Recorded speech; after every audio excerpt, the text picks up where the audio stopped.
Good evening, welcome to A Foreigner in the Philippines. One of the things that I always try to warn people who are going to come out and live in the Philippines, foreigners, and obviously we're talking about men who are going to come out, and certainly if they're coming out, they either have money, they can be 40 or 50 if they have money, in other words money to live on, or they're coming out after 60 and they have a pension. Whichever. Often these men are accomplished, are people with successful careers behind them, and have pretty well set up the way that they view life. So the very common letter that I get of people who are asking for some input, they want some input, but in asking for the input they very much state the way that they're going to see life when they get out here, or when they meet finally the lady that they're going to marry, who is going to be Filipino. Now, one letter that I received very recently was of such a man. If I remember rightly, he was in his late 50s. As he said, I'm not wealthy, but I come from a wealthy family. He said, I live in a wealthy part of the town that I live in. I live in the wealthy part. He said that he had photos of all of the things, obviously, that he loved, of his house, of his car, of his boat. He was an avid fisherman, and then, as people always do, they always drop along the way these little indicators, these little signposts as to where they're actually pointing. And one of the things that he said was that he loved fishing and he was very good at it. Nothing wrong with saying that, by the way. If I were to say that I liked fishing, I wouldn't be able to say that, so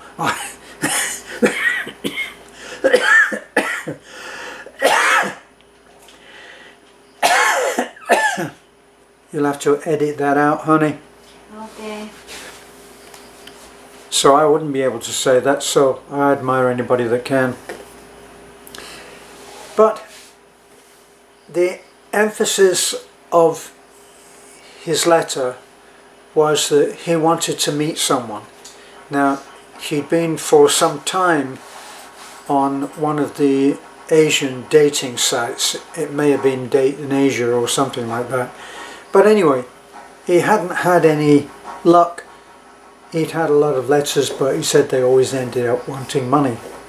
So it was wise that he had not made that choice. Now I'm going to repeat it, but I'll give you the bum's rush through the way that I think, without the pandemic or plandemic, the way that it would be best to go if it was an ideal world. If it was an ideal world, you would do your research online as to which part of the Philippines that you want to live, which would seem most likely to meet your needs of the lifestyle that you dream of having. Now, once you've done that, and even that is not infallible, because here I am, I live in the mountains, and I love my life, and yet, had you asked me before I ever came to the Philippines, what are you looking for? I would have said living a quiet life on the beach, so that I could walk on a white beach every day. That would be my idea of exercise. The only obstacles that I would be looking for would be to walk around the fallen coconuts on the beach. I've been to such a beach, by the way, when I came many years ago. I went to Puerto Galera, and there were white beaches exactly like I'm describing. Well, that was my idea then, but that didn't work out, and yet here I am, and I'm completely the opposite. I'm living on high ground, nowhere near a beach. We seldom go down and walk on a white beach, and I don't miss it. So even my suggestion doesn't always work out. But if you think about an ideal scene, and you can decide with some certainty as to the kind of lifestyle that you would lead, you find among all of those islands, and if you can stay away from the negativity, all of the expat sites will have something to offer. A lot of them are extremely negative, and a lot of them are extremely middle of the road and offering a huge amount of really intelligent advice about how to go about all kinds of things. In fact, I think it was foreigners or expats in Cebu, something like that. I don't actually go to these sites. To tell you the truth, we just don't have time. But I believe it was expats in Cebu, and I've seen people put questions out there. Anybody got any ideas about how I can find the angle of the dangle, or where can I find widget by the dozen? And there will be 30 or 40 responses to that question. So people are looking at that site and they try and help when they can. So there's an extremely positive side of, say, a site there. Obviously there are going to be a lot of negative comments, but that was one of the things that I did notice about, say, that site, so can't be the only one. So you can find out a lot of information about where to go, where it would be stupid to go, and where it would be intelligent to go. When we were coming back once from, let me see, I think we were coming back from Palawan, either Palawan or Hong Kong, and we met a couple, an American man who had found the love of his life, and she had, I think, 1 or 2 children which he accepted as his own happily, and they were on their way home to Puerto Galera. Now, if you think that Bohol is not very well developed, Puerto Galera is even more rural, it's even more provincial.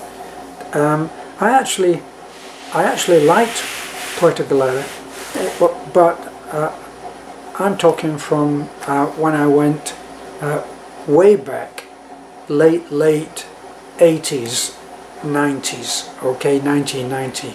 So I'm talking about a long time ago, but it was very laid back.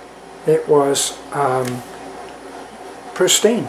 So that would be a place that I would like to go and visit there. But this man was going, he had found the lady that he felt that he was going to be happy with, and they were going home. So there's one case there where someone has made up their mind and then they're going to the place that they want to be. So that's what I always say. Now, after you've decided where you want to live, and I'm making this too long now, because I've already done a video on this particular technique or way of doing things that I see as ideal, just my opinion. So you decide where you want to live, what the lifestyle is, whether you can afford to live it in that particular place. Like it's cheaper to live here in Bohol than it is to live in the centre of Cebu, where you've got everything. If you went to Dumaguete, Dumaguete is very friendly to foreigners. There's so many of them there. That would be a place where you would never feel alone, for your own kind, for your own people, for your own language, all of those for your own aspects of living. You can get your car serviced anywhere. The infrastructure is so foreigner friendly that it has been declared at one time or another the most popular place, Dumaguete, to retire to for a foreigner. So there's that. And then once you've decided that, then you go online, if that's your way of doing it. If you're going to go online and try to find someone and you trust that method, then you can do that. But you now can focus your attention, you can focus your search on that place that you want to live. So if you wanted to live in, say, Puerto Galera, then you say, please, Puerto Galera only people, only women who are living in Puerto Galera need apply. I will not respond to any other, because no doubt if you're half decent looking and you can offer a secure living, please don't tell me that you think that all women in the Philippines are after money just because they hope for a secure living, because that's just nonsense. I've seen too much of that in America and in the UK. Every woman, if she's not, she should be worried about whether the man that she is hooking up with can meet her needs. I think that makes total sense. So you would do that, and then you would, hopefully you would find someone. That would be a greater chance of finding someone that wanted to be with you and could still be with her family. Then you're up against the other thing of choosing a family as well. So choose wisely, because not everyone gets the family that they really would like. Okay, so then you have to be aware. And then of course, to get back to my letter writer, he said that in talking about what he had to offer, that he was not wealthy, but he came from a wealthy family, so he was used to having money. Whether it was a huge amount of money, that's not the point, but he evidently was okay. He was well fixed, had a house, was able to indulge his passion a lot of fishing. In fact, he said really he would just love a fishing partner. So someone from the islands who was used to fishing would suit him very, very well. So all of that, but the way that he put it indicated that he thought that all of the change that would happen within the marriage, and he was talking about marriage, all of the change would come from the woman. And the way that he said this was that because of his advancing age, he would expect that he would be the one to die first. Very cheery note. But that then if she was, and he wanted someone who was young, but he wanted someone who was young and without children. But not only without children, but didn't want children. Oh boy, that's a stickler, I can tell you. That could be a deal breaker for the woman. But anyway, that's what he wanted, and his viewpoint was that once he came into the life of the woman, she would learn a lot. His expression, that she would learn a lot from the experience, and she would have a second go at life after that. But you can see that the emphasis was more on change being from the other side of the relationship. It's not going to happen. We did meet someone when he first came over here. I did some recording when I first came over here, and I recorded some of my stories. I narrated some of my stories. We found a recording studio, and the man was American and had his Filipino lady, and he had said that up front they had decided that they were not going to have, he was not willing to do the child thing, as some guys put it. He wasn't willing to do the child thing again, do children. He'd already had children, all of that was behind him. So he wasn't willing to do that. And evidently there was a spark there between them, because she agreed to that. Now, I always think that that's agreeing to that under duress. It's under duress, because I think that it just seems to be inborn, especially in the Filipino, that they want children. Now this manifests in a lot of different ways, and this will give you an indication, an insight into the way that even as a foreigner coming here and living here in this culture, you will change yourself. And I had it reaffirmed to me today. I always used to think that it was special to me and my marriage to Beth, that we don't have our own born children, right? So I've never succeeded in having a child with Beth, all down to me, no doubt. But we have children in our life constantly, and it's not under duress or blackmail or necessity or anything of this. It's purely by choice, and I've changed on this, but two people that I have listened to very recently, one was a fairly recent marriage of a year or 18 months ago, and they said, when asked about children, the man, an American, said, no, we want to enjoy some time together first. I haven't seen that demonstrated in any marriage so far.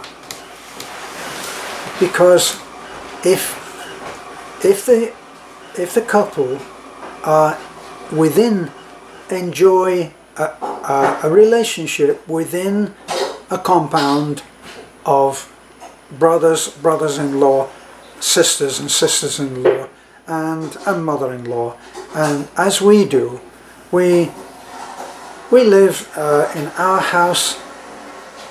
Nanai's house is about 30 feet away, not very far the other way, maybe 150, 200 feet away, are two sisters-in-law for me, and a brother-in-law who's not a whole lot further than that, down by the bridge. And so we're very much in an integrated family setup. And what I notice is that whenever we go out, we always take children with us. We never go out and say, I just want us to be alone, because I find that it's just more fun with kids. Beth always wants to take children with us. On the rare occasions that I might say it's just the two of us, well, we don't end up having more fun, because it's just more fun with the kids. We take the two older children, that's Talek, who's going on 16 now, and her cousin, which is Beth's other niece, which is Bibi, beautiful Bibi, and she is about, I think, 11 or 12. And now we have the little girl that is here for as long as she wants to be here, and all of them I call my adopted children. Well, they're adopted by unofficial means. So that's the way that we look at it, and we take them everywhere that we go. It's more expensive, because if we go down to Vedasto and we've got 3 children with us, believe me, that little girl, Lovely, can she can shift enough rice to kill an elephant, as I always say. So it's not cheap, but it is more fun. And today I went down, as is my wont. I drop everybody off, my Sunday driving job, pick everybody up, drop everybody off at church, and then I motor into Talibon and I go to the Vidasto and I have my breakfast. Well, now that my friend Michael is back from New Zealand, he joins me, and so because he's from Manchester, which is where I come from, we enjoy an in-sync chat. We don't have to explain each other to each other. See, so I go down there, and then I come back and pick everybody up later, and I bring a barbecue chicken, and they eat at the church, and so kind of a picnic type of thing, and that's what I do. But when I went today, the last couple of times that I've met Michael, he comes and has breakfast with me, the same as I with him, and now Bonnie, his wife, comes and she joins us after church. And she comes and picks up. We're all finished by then and about to depart, and then Bonnie will arrive, and sure enough, she's got 2 little kids with her, and everybody is completely comfortable with that. And you look at the gorgeous kids, how can you not be happy to see them? Which is funny, because I did have someone who scolded me for showing up to meet someone and having the 3 kids with me. Well, we're all going to eat. Do I expect anybody to pay for all of my party? No. So I have the right to. And anyway, if the person that we're meeting wants to meet the people, if it's a newcomer, and say somebody who has been following the channel, and they want to meet us, then Talik and Bibi and Lovely, they're very much part of our channel now. So they want to meet everybody, then they're going to meet everybody. And if I have to pay for it, then I don't have a problem with that. But seeing Bonnie arrive on the last 2 times, and she has 2 little girls with her from her home, and I say, that's it. It's not just Beth and I. We enjoy the company of kids, and so does Michael and Bonnie. It's a Filipino thing. So that's enough chatting from me. I'll say bye. Good night. Bye for now.